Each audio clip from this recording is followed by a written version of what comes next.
Hello, good evening. Thanks for being with us tonight. I'm Blake Berman. This is The Hill on NewsNation. Tonight, suspended from the service, 6 United States Secret Service agents reprimanded. Why the response to the assassination attempt against President Trump in Butler, Pennsylvania is coming right now. Also developing this evening, tear gas deployed as a possible immigration raid. Connell was following this throughout the afternoon. As there is that scene right now in parts of California, a large federal law enforcement presence seen outside a farm in that area. The White House addressing it moments ago. You have the right to protest. I support that. But if you cross the line on impeding us, you're going to be arrested.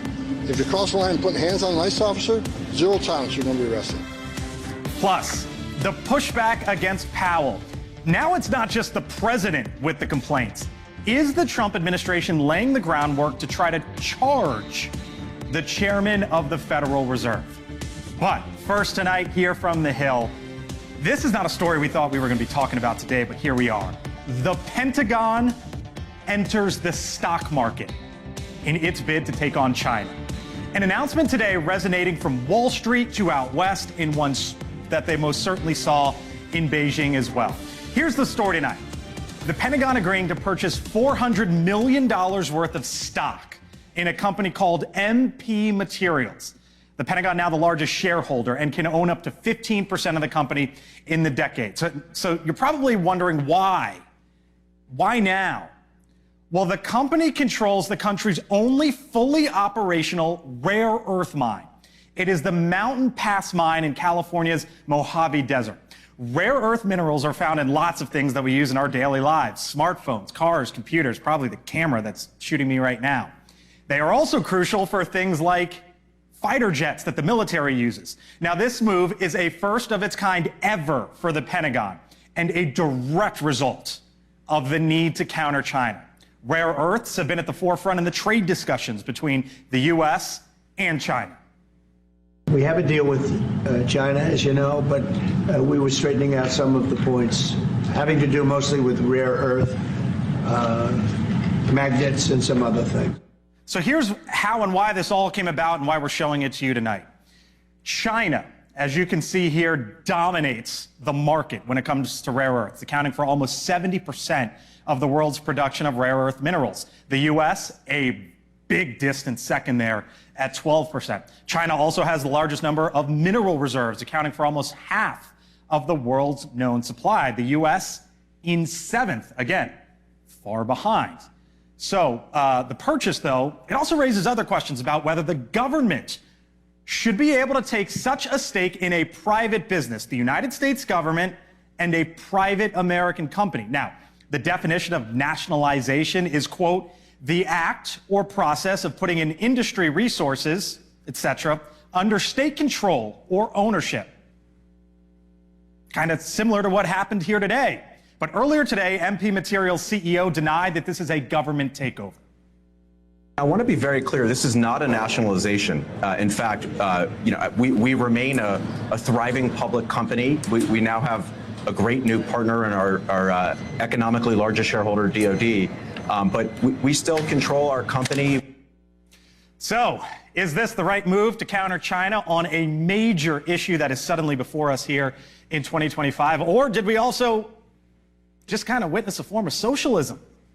With me now, Kevin O'Leary, chairman of O'Leary Ventures. You know him as Mr. Wonderful, friend of the show, with us live once again here on The Hill. Kevin, I'm glad you came on tonight, and thanks for being with us, because every time I talk to you, you say you got to take China head on. And that's seemingly what the United States is doing with this. But is this the way to do it?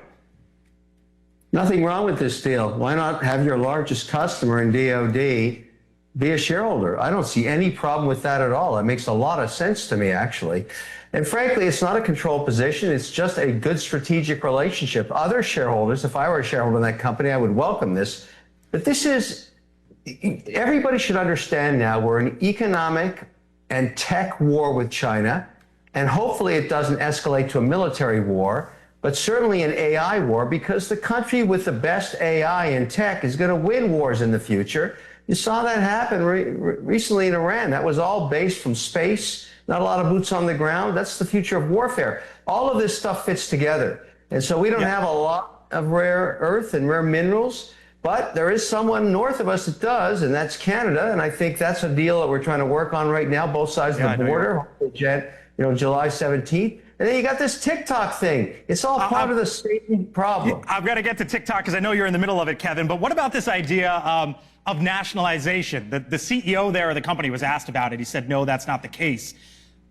But it's kind of that in a sense, is it not? No. Nationalization is when the government takes control of a company, when they're 51%. That's bad. What about socialism? Can't run anything. That's not the case. 15% ownership is nothing. It's okay. This is not a nationalization. Not at all. If they creep up to 51%, the rest of the shareholders will leave Dodge. That's what will happen. You mentioned TikTok because all of this fits in, right, with this race between the United States and China. Here's Reuters that there is a separate algorithm and data system that could be coming for U.S. TikTok, essentially. Will that protect Americans? And where are you on that deal, sir? What is that, a joke? What are we, idiots? We're going to let the Chinese guys that wrote the spyware in the first place bring us another version of the spyware like a Trojan horse and say, hey, don't worry, Congress, don't worry, Supreme Court, we'll write it again for you. We're the Chinese guys that gave you the spyware in the first place. What are we, all stupid? The chance that's going to happen is zero. So what happens? Will happen. Zero. There's no way on earth that's going to happen. This deal is going to get a little nuts going into September, but you got to remember, somebody's got to pay the $850 billion fine if Congress isn't satisfied. Then who's going to take on that risk? The shareholders or the debt lenders on this deal? Whoever the syndicate ends up being. There is no way on earth Chinese guys are writing code to replace Chinese guys' code. Zero chance that happens. All right, so where do you think it goes from here? I think it's jump ball, 50-50 chance in my view right now that this thing just gets shut down. I mean, you got to think about the president. The only guy that can make this deal happen is Trump. He's got to get on the horn with Xi. Xi has the golden share, which is the problem in the first place. This company's controlled by the Chinese. You know that now, because only he can decide to sell it. And then whatever the solution is, you've got to deal with Congress and the Supreme Court, who made it very clear in a 9-0 decision, no Chinese code. Not some Chinese code, not a little itty-bitty dabble-do-ya Chinese code, okay. Zero Chinese code. And so that's going to be the problem. Now, I think the syndicate that forms will have to solve that problem and bring to Congress a package that makes sense. American ownership, oversight by maybe the DOD, whatever it is. This is spyware. Even the Chinese don't let TikTok operate in China. Their version of TikTok is only 3 hours for kids, and it's science and math videos. They give us the stuff here that's rotting kids' brains. Like, that's why we're shutting this thing down in the first place. Zero Chinese code. Zero. I hear you loud and clear. You know we appreciate you. Kevin O'Leary with us tonight here on the Hill. Thanks for being with us. We'll talk to you again soon. All right, joining me now, Mick Mulvaney, former Trump White House Chief of Staff, NewsNation contributor. Hello, sir. Hello, Berman. You going to match that energy? We love Kevin. It's hard to do. I haven't had nearly enough coffee to do that, but no, he is fabulous. He's wrong, but he's fabulous. So you take the other side of this minerals deal. Why? I do, for a variety of reasons. First off, before we get into it, you think we're right by talking about this and making this as big of a deal as it is? Absolutely. Okay. Why are you on the other side? It's a terribly dangerous precedent. There's all sorts of bad things with it. How? Tell me why you take that role. Where to start? Why does the company need it? Why can't the company get money from the private sector? Why does it need government money? What's wrong with the company? Usually, off-take agreements, which is an agreement by the government, by somebody to buy all of your stuff, is enough. To have the DOD come out and say, look, whatever you produce, we promise to buy. In fact, part of the deal was they agreed to a price in advance. So they've got this huge asset, which is essentially a contract with the DOD. Why would they need additional money? At best, this is state capitalism. At worst, it's socialism. Socialism is the ownership of the means of production, and that's what this is. I disagree with Kevin about the 15% versus 50%. 15% gets you at least one person on the board of directors. So who's going on the board of directors? Is it is it Sergio Gore from the White House? Who is it? Is it somebody who works in the administration who's going on the board? What about on the other side, though, when the government has jumped in at times to buy stock? We've seen it with the banks. Great Depression. Great financial crisis back in 2008. What if this is a crisis, Mick? I just showed you the numbers with 70% of rare earth minerals, and that's that cell phone, that's that camera, and that B-2 that just went into Iran. Probably. A couple different things. First of all, when it happened at TARP, Republicans were against that for a lot of the same reasons. Many Republicans were, and the silence is just deafening today from the Republicans. I think you and I talked about before the show, the only House member we know that's come out has actually said something nice about this was Eric Swalwell, a Democrat. But come back to whether or not is it a crisis? Or I understand that critical minerals are critical. I get that. Right. But why did this company need a $400 million investment from the government? Why couldn't they go get it from the private sector? Is this company in crisis? Is it going to go bust? I don't know. We are now investors. They took taxpayer money to invest in a public company. And that, ladies and gentlemen, where's my camera? Where is it? Right there. That's socialism. That's just what it is. And my party used to be against that. I'll be curious to see who comes out and says anything about it. I know you don't like to. I'm a little fired up about it. Can you? I know. I texted you the story this morning. What did you think? You went all. My head exploded. I know you don't like to give political advice to Democrats, but you think Hakeem Jeffries should do something. Yeah, I think Hakeem, if he were smart, and he is smart, would try and figure out a way to get a resolution to the floor right away. What do you mean? In support.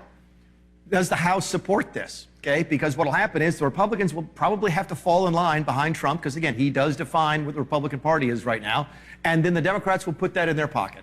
And 4 years from now, 8 years from now, whenever, when they want to buy a bunch of solar companies for their new green energy deal, they say, well, you know what? You guys were for government buying private companies when you were in charge, so now you got to be for it when we're in charge. This is a terrible precedent to set. You heard there the pro and the con. I would note, I was reading an article today about the One Big Beautiful Bill, and one of the things that's in it allows, I believe, for the purchase of more Arctic icebreakers. Why? China. And a lot of this comes back. I know you're not minimizing it. I'm just trying to sort of put a bow on all this here. By the way, the threat from China. We can do a lot of stories about what's in the One Big Beautiful Bill that nobody knows about yet. All right, Mick Mulvaney, catch you later in the show. Kevin O'Leary, thanks again. Appreciate it. All right, still to come tonight here on The Hill. We've been watching this the last, I don't know, probably about 90 minutes or so. This is Camarillo, California, Ventura County. It is a law enforcement, we believe, maybe an ICE and Border Protection raid on a farm there. What is going on? The White House addressed this. We'll take it up on the other side of the break. Plus, Secret Service agents suspended. The fallout from the attempted assassination of President Trump. Is he any safer than he was 1 year ago? And speaking of the president, man, Republican, this is Mick Mulvaney's boy. Your boy is going after Jay Powell now. Yeah. What he's doing, why he's doing it. I'll get into that with Mick and the others later in the show. I thank you for being with us. I'm Blake Berman. I'll see you on the other side. 4 minutes.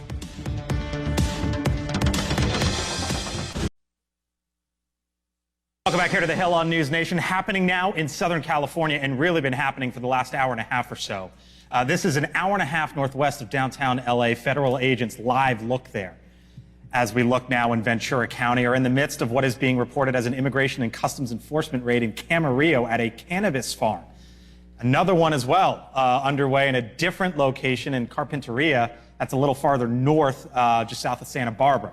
The situation escalating in Camarillo. This is what we've been watching over the last couple hours or so as the camera swings there from our next star station, KTLA, there in Southern California.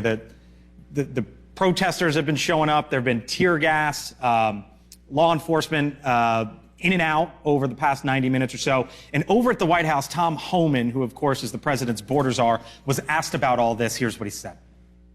You have the right to protest. I support that. But when you cross a line on impeding us, you're going to be arrested. If you cross the line and putting hands on an ICE officer, zero tolerance, you're going to be arrested. So yell and scream all you want. You're not going to stop ICE from doing our job.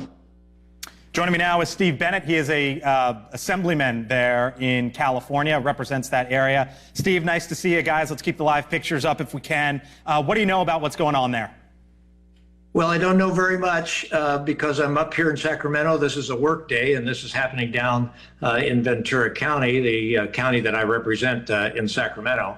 I have had some reports, but I don't think any of us have specific details yet. I might push back a little bit. White House officials said everybody has the right to protest. We have no evidence yet that anybody's laid any hands on any ICE agents or impeded what they were doing. I think he's getting at the general sort of what we witnessed in LA weeks ago. Certainly, but what we have, the situation we have in Ventura County is we have thousands and thousands of farm workers that have been here for decades, hardworking citizens contributing. Their kids are in our schools. They're great members of society. And this was a very peaceful morning at this field in Camarillo until this militarization effort basically took place. And I might point out that that is sort of the beginning. If you try to normalize the militarization of domestic life, there was nothing going on in these fields that suggested we needed to have this enormous amount of military presence showing up in this field. Well, as we understand it, it's ICE, Customs and Border Protection, which is obviously different from the United States military. But I'll leave it there. Steve Bennett is an assemblyman. Let you get back to work there, 3:20 over on the West Coast. Thank you, sir. Appreciate it for joining us tonight. With me now, Nicolai Corte, who is a professor at nearby Pepperdine University, Dan Cannon, former Battleground States Director for the Biden and Harris campaigns. Hello to you both. There's Dan. Here's Nee. You know the area well. I heard the assemblyman say militarization a couple different times. That's not what this is as we understand it, but that's sort of the line from your side of the aisle, is it not? Well, I think this is... should that be? I think this is how a lot of folks on the ground in Los Angeles and in Ventura County are interpreting this. I've spoken to LA Mayor Karen Bass and a number of other people on the ground that are experiencing it as militarization. They're seeing the military on the street, very intimidating forces approaching innocent people. Wasn't the president that just said recently that farm workers, that hotel workers should be left alone? All over the place from the White House. We don't know at any sort of given moment where things are with the farm workers. But if this is ICE and Customs and Border Protection showing up to carry out a mission that ICE and Customs and Border Protection, the agents have been given, Dan. You see these protesters showing up like that. Do you want scenes like that? The protesters are standing there.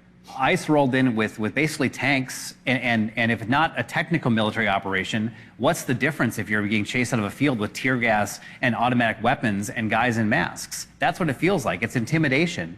And to the point of Assemblyman Bennett, it's not required at a peaceful field with people who have been living in this country for decades. So what do you want to see happen? Well, I do think there's one... Right, like if all of this, you can't just take the position, of course, if all of this is bad, what do you want to see happen?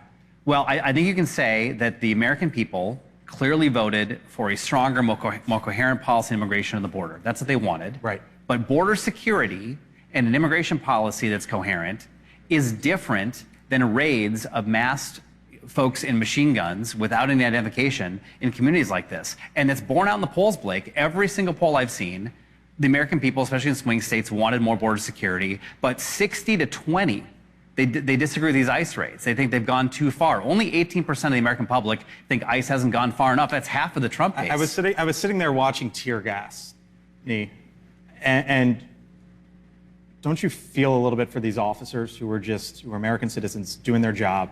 They show up to a scene, and this is what they're handed. I feel for everybody involved in this situation because somebody is going to inevitably get hurt. There was tear gas that was fired off in Camarillo because of the wind. That tear gas then turned around and hit those officers, right? And so it didn't even hit the protesters, it hit the officers.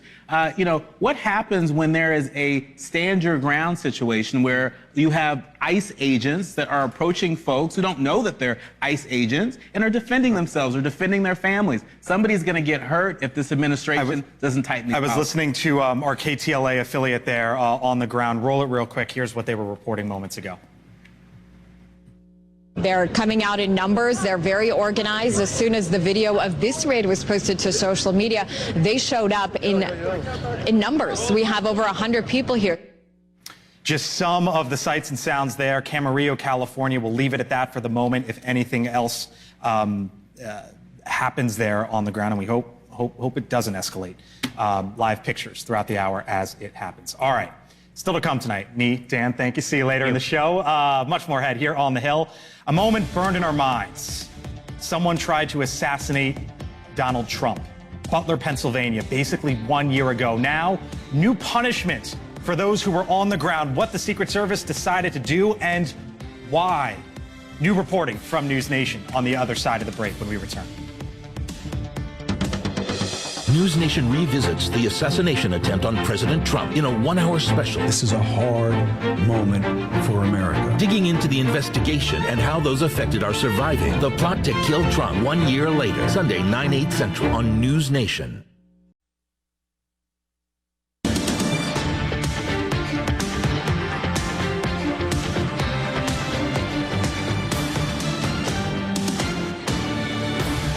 .30 on the dot here in Washington and on the East Coast tonight. Welcome back here to The Hill on NewsNation. 6 Secret Service agents tasked with protecting the president on July 13th, 2024, nearly 1 year ago, at his Butler, Pennsylvania rally, are now suspended. It's been nearly 1 year since the first assassination attempt on the president's life. If you want to really see something that's said, take a look at what happened.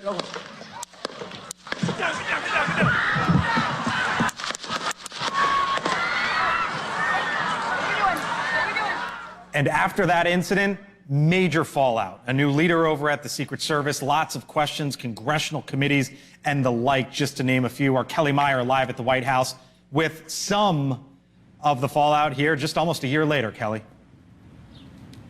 Yeah, and that new Secret Service director by President Trump's side, then candidate Trump's side, when that all happened, we are learning tonight that 6 Secret Service agents are being placed on probation without pay following that assassination attempt on then candidate Donald Trump nearly 1 year ago in Butler, Pennsylvania. A source familiar telling me today that 2 of the 6 are already appealing this process. Now, the disciplinary actions range, I'm told, from 10 to 42 days. They will be placed on restricted duty or into non-operational positions when they return. The suspensions, I'm told, were finalized within the last month or so, some in the last couple of weeks, but they're not set to begin just yet, those suspensions. They won't begin until probably August, I'm told. I wanted to show a statement from the Secret Service director we mentioned, Sean Curran, who was by President Trump, then candidate Trump's side, on July 13th. He said in a statement today, quote, "Since President Trump appointed me as director of the United States Secret Service, I have kept my experience on July 13th top of mind, and the agency has taken many steps to ensure such an event can never be repeated in the future." Now, I also spoke with an attorney for some of those Secret Service agents. He told me that they managed to avoid the most severe sanction, and he said that they are in the process of figuring out what steps are next here. Blake. Kelly, we didn't hear any reaction today from President Trump or the White House, right? Yeah, we haven't heard or really seen President Trump at all today, especially on this issue, or heard from any other White House official on this. They are looking to the Secret Service statement that was put out here today, but it's an interesting position they're in. And of course, his new Secret Service director was by his side on that day. So there are some that are saying, you know, there should be some more accountability here, that there's some criticism that more should be done and more severe punishment for these officers. But we have not heard yet how the president himself feels about this, but we may hear more from him potentially tomorrow. Blake. All right, our Kelly Meyer live tonight on the North Lawn. Kelly, thank you. 9 days after the incident, lawmakers traveled to the Butler shooting site, where they walked the grounds, went onto the roof where the suspect fired those shots. Florida's Republican Congressman Carlos Jimenez was one of those lawmakers to visit Butler at the time. He said Secret Service was to blame. There's so many failures here, and they failed each and every single time, and that's what, allowed that shooter to take a shot at President Trump. I put this all on the Secret Service. It's their job to make sure that the scene is safe. It's all on them. With me now, The aforementioned Congressman Carlos Jimenez, member of the Homeland Security Committee, Republican from the Magic City there in the state of Florida. Congressman, thanks for being with us tonight here on the Hill. The basic question, look, there's still lots of questions a year later, but do you think the Secret Service is up to speed at a pace that the President of the United States is safe 1 year later? Not sure. And certainly this action doesn't bode well in my eyes anyway. Look, there was an incident commander there from the Secret Service who botched the whole thing. I mean, I was there, I saw it, it was very, very easy to see that where the shooter was a vantage point and should have been covered, and it wasn't. And so, I see a lot of things went wrong in Butler, and I don't know who the incident commander there was for the Secret Service, but that person failed in their duty to protect then presidential candidate Trump. It strikes me that you say you're not sure. And look, nothing's guaranteed going forward, right? Absolutely right. Nothing. So that I understand it from that perspective. But why are you not sure that the president of the United States now is as safe as he could potentially need to be? Because nobody lost their job. All right. I mean, here you were. The incident commander, whoever was in charge of that scene, at least that person, botched the whole thing, totally incompetent, the worst you had is like a 40-day suspension. Some people needed to lose their jobs over this, sent a clear signal that this will not be tolerated. This was. I'm not sure. I'm not sure that that message has gotten through yet. And so we need to look at it, see what changes they have made in the Secret Service, and how they go about protecting the President of the United States. So. This is, personal for you in a sense, but Sean Curran, who runs the Secret Service now, was feet from the president, was carrying him off the stage. So this is obviously personal for him, and I'm sure probably thinks about this every day or close to it. Does he need to do more then? It sounds like you're a little disappointed, and the reason why I ask is because he was there and he's now running the show. Yeah, well, obviously somebody didn't do their job. Somebody allowed a 20-year-old kid to get on a roof, have a clean shot at the President of the United States, and we didn't know it until he started firing. And it wasn't like it was a really secret location. He wasn't in the bush somewhere. He was out in the open. I was there. I was on top of that roof, all right? I'm telling you right now, okay? And the fact that you had snipers that were hidden, the snipers that are supposed to be covering that, actually were hidden by a tree, that in itself is incompetency. And then that nobody actually covered that roof, that they couldn't have eyes on that roof, the whole time. No, man, that doesn't sit well with me.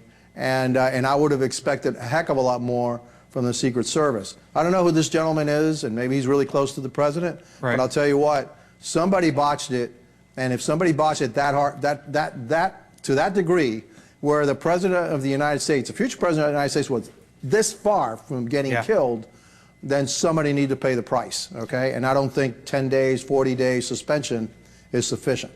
And you're talking to a guy that used to be mayor of Miami-Dade County. I was going to say, you used to run the police and fire departments. Okay? You know this. I've known you for 15 years or so. So I was going to note your history here, and that that's part of the lens of which you view this. You are now a congressman, though. The 46 recommendations were made by Congress. The U.S. Secret Service implemented 21 of them. 16 are in progress. What's your hope for the agency going forward? Well, I hope that the agency learns from this and does not repeat the same mistakes. Obviously, there was complacency here, or maybe they need better training to what it takes to protect the President of the United States. They completely botched Butler. I mean, completely. I've never seen anything like it. When I got there, I said, it just took me like 5 minutes to figure out exactly what had happened and where the failures were. There were a bunch of different failures there. And you know what? President Trump is very, very lucky. By the grace of God, President Trump is alive today. We'll leave it there. Carlos Jimenez, Republican from Florida, sunny South Florida behind him there, as you can see, with us tonight here on the Hill. Thank you, sir. Talk soon. My pleasure. A programming note, by the way, for this upcoming weekend, NewsNation will air a 1-hour special, The Plot to Kill Trump, 1 year later. what we are still learning about the investigation. Plus, a congressional task force member joins the show live. That's Sunday, 9 o'clock Eastern, only on NewsNation. Check it out then. But before then, here's what's coming up next on The Hill. We have a Fed chairman that if he was doing his job properly would lower interest rates. President has been absolutely hammering that man right there, Jerome Powell, the chairman of the Federal Reserve.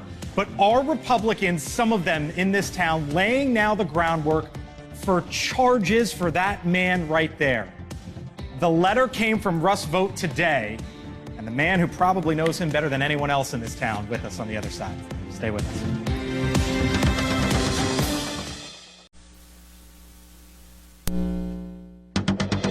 All right, live pictures real quick right now out of Ventura County, California. We've been keeping an eye on immigrations and customs enforcement, Customs and Border Patrol agents, we believe as well, there on the ground. A raid there at a farm in Ventura County.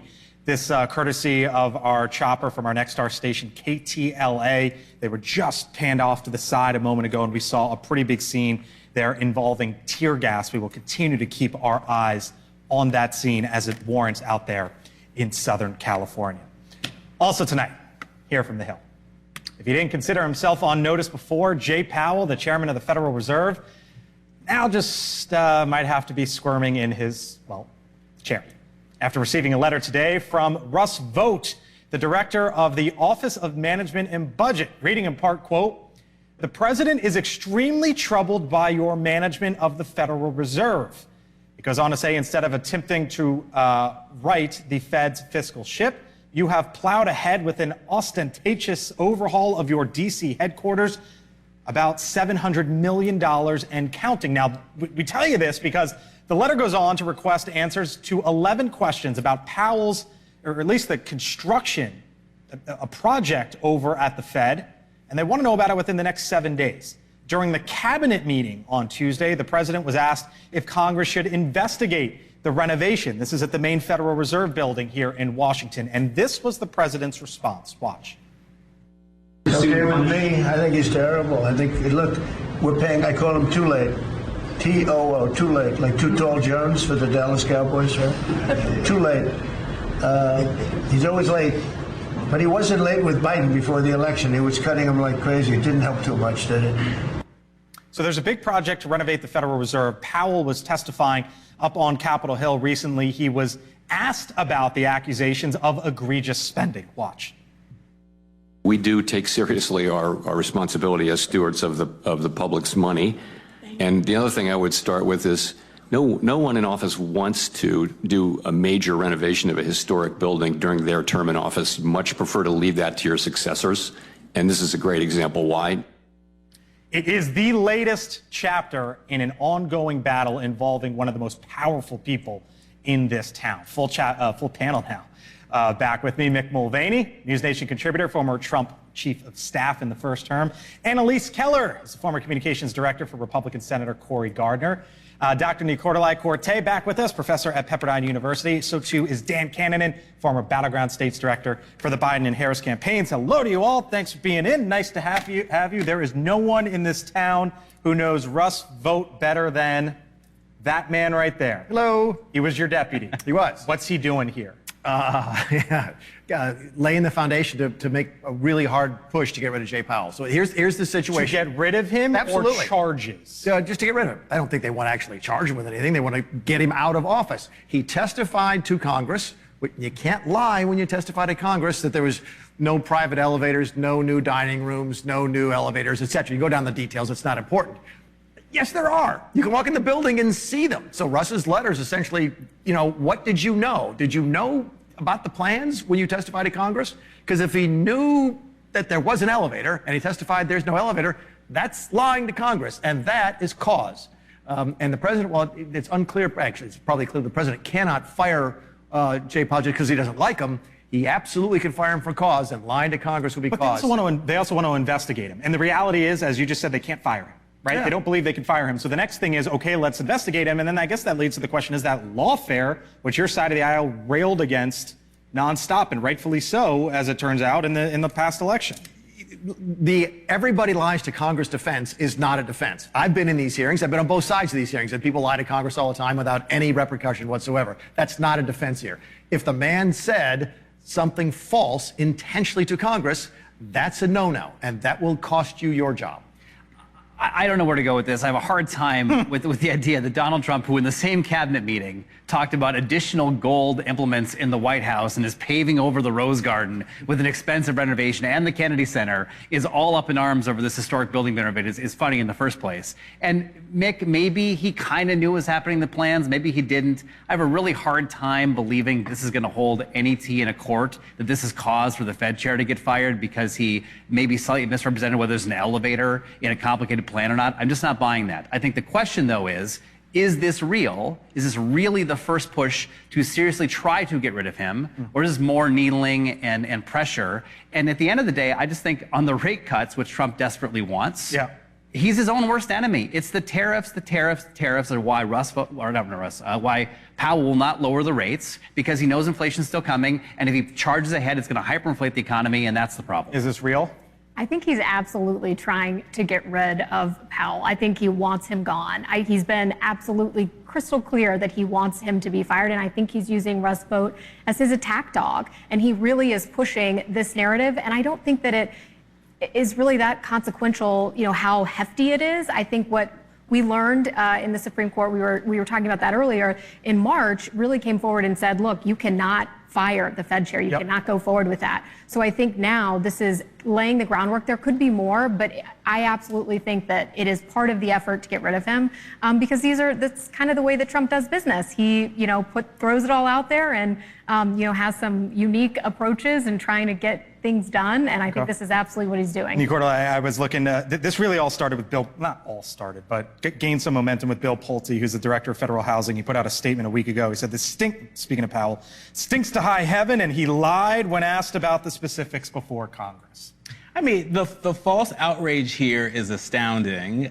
Folks are more outraged by this than the Qatari plane. Remember the $1 billion Qatari plane? You want to talk about ostentatious behavior, ostentatious purchases by this administration? Look, Jerome Powell, he's the Fed. He controls the rate.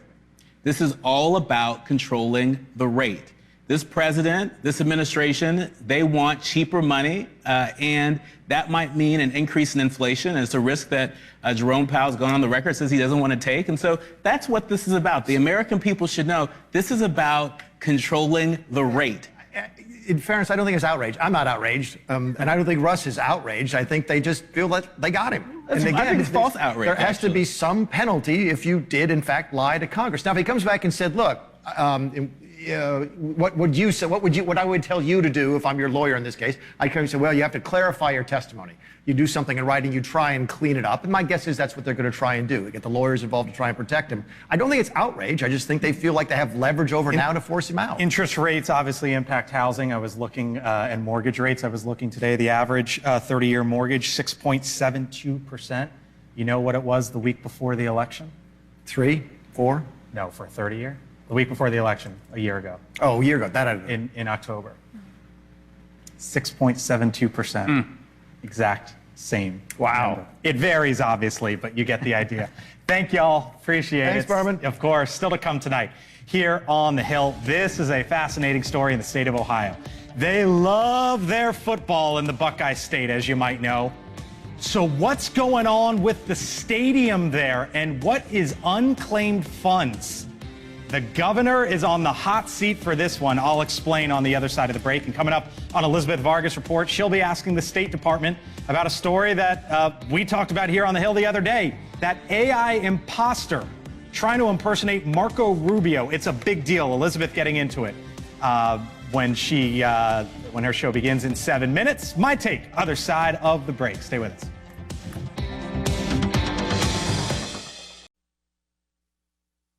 Getting home, catching up on your day. Here are some of the stories that are trending on thehill.com.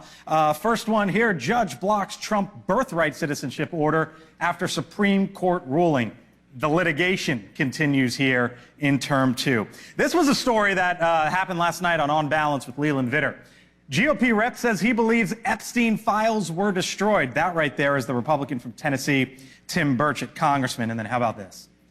Backstreet Boy wants it his way in court against Florida Sheriff's Office. Brian Luttrell claims that Florida officials failed to prevent the public from using his private beachfront property. Oh, to have those worries. To check out those stories and more, all you have to do is scan the QR code on your screen or visit thehill.com. All right, time for my take now. It is among the most popular things in this country, football. And few states, if any, take it more seriously than in Ohio. Despite the love, there's also now a lawsuit and a big story that is brewing in the Buckeye State. As the Columbus Dispatch writes, Ohio planned to use unclaimed funds for Cleveland Browns Stadium hit with lawsuit. Now, unclaimed money, if you're wondering what that is, they're derived from sources like utility deposits, uncashed cashier's checks, and forgotten bank accounts. And in Ohio, that adds up to some $5 billion. Now, $600 million of which is now planned to go towards construction of a new $2.4 billion stadium for the Browns. That'd be a big win for an organization that hasn't had much to celebrate in years. And to its owner, multi-billionaire Jimmy Haslam. Now, the debate over using taxpayer dollars for massive sports stadiums is not new. New stadiums provide thousands of jobs, help the local economy, lead to tax revenues. Opponents, though, say that money should be used elsewhere, spent on other services. But in this case, the battle involves unclaimed funds, money that actually belongs to people. So we'll see if this ends with a touchdown dance or a bunch of politicians getting sacked. Either way, there's now a whole new play involving government, sports, and a whole lot of money. I thank you so much for watching us tonight here on The Hill. I'll be back tomorrow. Hope you have a great rest of your evening.